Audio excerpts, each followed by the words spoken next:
नमस्कार, मैं अर्पित सुमन, assistant professor महिला कॉलेज चाईबासा, कुल्हान यूनिवर्सिटी झारखंड। आज मैं बीएड सेमेस्टर 2 के लिए पेपर 3 यूनिट 4 से group based teaching learning mode part 3 video लेकर आई हूँ। इसके पहले हम लोगों ने group based teaching learning mode में पार्ट 1 और पार्ट 2 वीडियो को देखा था। आज हम देखेंगे कोलैबोरेटिव लर्निंग, सहयोगात्मक अधिगम क्या है। तो आइए आज के टॉपिक को शुरू करते हैं। सहयोगात्मक अधिगम, कोलैबोरेटिव लर्निंग। सहयोगात्मक अधिगम सहकारी अधिगम से अधिक सामान्यीकृत है। इस अधिगम में दो या उससे अधिक व्यक्तियों को सीखने में या एक साथ सीखने के लिए प्रयासरत होने का अवसर मिलता है। व्यक्तिगत अधिगम से अलग इस अधिगम में व्यक्ति एक दूसरे के संसाधन और कौशलों का लाभ उठाते हुए सीखते हैं, जैसे सूचना के लिए एक दूसरे से पूछना, एक दूसरे के विचारों का मूल्यांकन और एक दूसरे के कार्य का निरीक्षण करना। सहयोगात्मक अधिगम कोलैबोरेटिव लर्निंग को कोऑपरेटिव लर्निंग की तुलना में अधिक सामान्यीकृत कहा जाता है। इस अधिगम में दो या उससे अधिक व्यक्ति एक साथ सीखते हैं। यह व्यक्तिगत अधिगम से अलग है क्योंकि इसमें व्यक्ति एक दूसरे के संसाधन और कौशल का लाभ उठाते हुए सीखते हैं।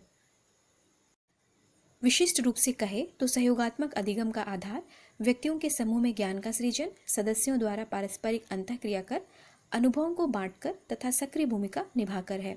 इस तरह सहयोगात्मक अधिगम एक शिक्षण अधिगम विधि है जिसमें अध्यापक और विद्यार्थी दोनों मिलकर एक महत्वपूर्ण समस्या का अन्वेषण करते हैं या कोई अर्थपूर्ण प्रोजेक्ट का निर्माण करते हैं।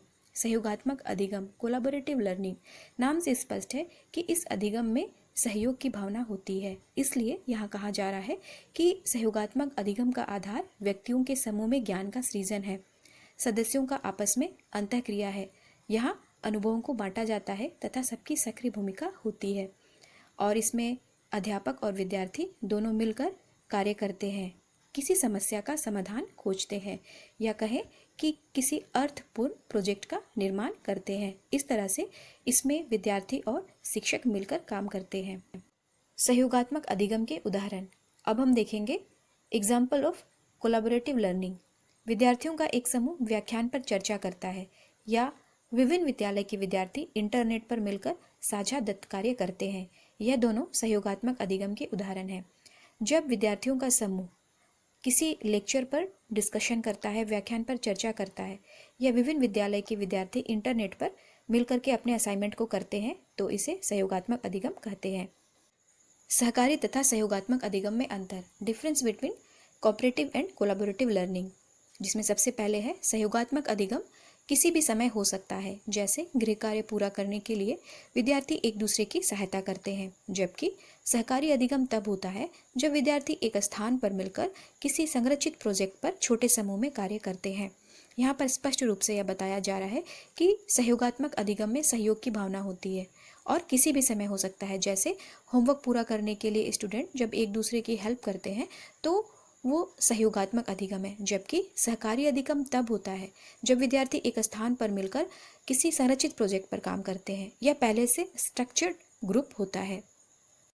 सहयोगात्मक अधिगम अधिक गुणात्मक है, क्वालिटेटिव है, जबकि सहकारी अधिगम में परिमाणात्मक विधियों का उपयोग होता है जो उपलब्धि की ओर देखता है।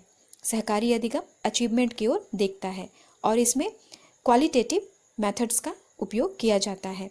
नेक्स्ट है सहयोगात्मक अधिगम वास्तव में विद्यार्थियों को सशक्त बनाता है, जबकि सहकारी अधिगम में ऐसा नहीं होता है।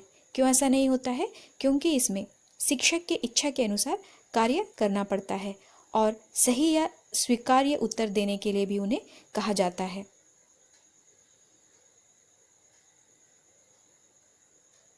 सहयोगात्मक अधिगम में शिक्षक तथा छात्र सभी मिलजुल कर कार्य करते हैं, जबकि सहकारी अधिगम में विद्यार्थियों को अध्यापक के इच्छानुसार कार्य करना पड़ता है। इसके पहले के पॉइंट में भी मैंने आप लोगों को बताया था कि सहयोगात्मक अधिगम अधिक गुणात्मक है, इसके द्वारा विद्यार्थी सशक्त होते हैं, जबकि सहकारी अधिगम में ऐसा नहीं होता है, इसमें अध्यापक की इच्छा के अनुसार कार्य करना पड़ता है। सहयोगात्मक अधिगम के लाभ अब हम देखेंगे। सहयोगात्मक अधिगम के कौन कौन से लाभ हैं। सबसे पहले है विभिन्नताओं का समावेश। विद्यार्थी सभी प्रकार के विद्यार्थियों के साथ सीखता है, उन्हें चिंतन के लिए कई अवसर मिलते हैं। छोटे समूह में विद्यार्थियों को किसी मुद्दे पर विभिन्नताओं के आधार पर अपना दृष्टिकोण रखने का अवसर मिलता है। इस प्रकार के आदान प्रदान में निश्चित रूप से विद्यार्थियों को दूसरों की संस्कृति और दृष्टिकोण को बेहतर रूप से जानने और समझने का अवसर मिलता है। दूसरा है व्यक्तिगत विभिन्नताओं की स्वीकृति। जब प्रश्न उठाए जाते हैं, पूछे जाते हैं, तो अलग अलग विद्यार्थी के पास विभिन्न प्रकार के जवाब होते हैं।